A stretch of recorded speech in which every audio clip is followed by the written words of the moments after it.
I'm Alice Kalina from Quality Paperback Book Club. I'm here with Bill Clegg, author of Portrait of an Addict as a Young Man, which is a nominee for the QPB New Visions Award. Your paranoia is such a major part of the book and the central crack binge. Have you since been able to distinguish what was reality and what was delusion? No. No. I mean, not then. Not about that period. Part of the reason why I wrote down anything was when I was in rehab.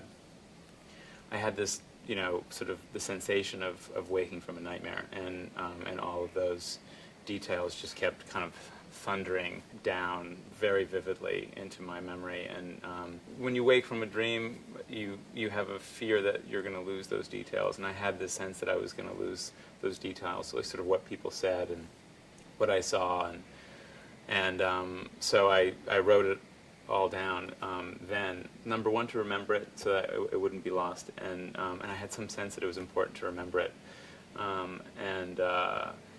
but I also felt that later I would be able to look at it and be able to somehow have a stronger sense of what was paranoid delusion and what was actually real.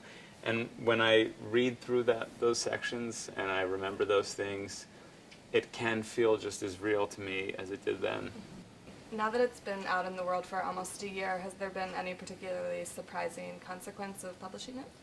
I think the entire experience was a surprise. I had no reference point for it. I had never written a book before. I'd spent, my entire life hiding something. Suddenly speaking so openly about it in public was an entirely new sensation. And was there anything about it that has affected how you agent and deal with your authors? Yes. I have a keen appreciation for how uncomfortable certain situations can be. And frankly, I think an appreciation for how brave they are. Even people who write fiction about things that matter to them personally, their ability to go out on the road and read their work in public and talk about the craft of it, the inspirations for it. I think I had taken that for granted. Their ability to do that, I had taken for granted. Did writing about all of this make you feel closer to the person you were then, or more distant from? Closer, absolutely. And that's a good thing, for me anyway, because it's, the further I get away from that person, or the more I forget that person. And that person is me. I mean, I'm that guy, but I'm not in that state, and I don't think I ever really want to forget that state of despair and terror and wanting to die. Because I think, if I forget that, then maybe I'll think I can have a drink, and maybe I think I can use drugs safely. And I've proven that I can't. So I sort of, in my recovery, stay as connected to that version of myself as I can. I never want to be too far. Mm-hmm. You've done a lot of interviews by now. Is there any question that you'd wish you'd been asked?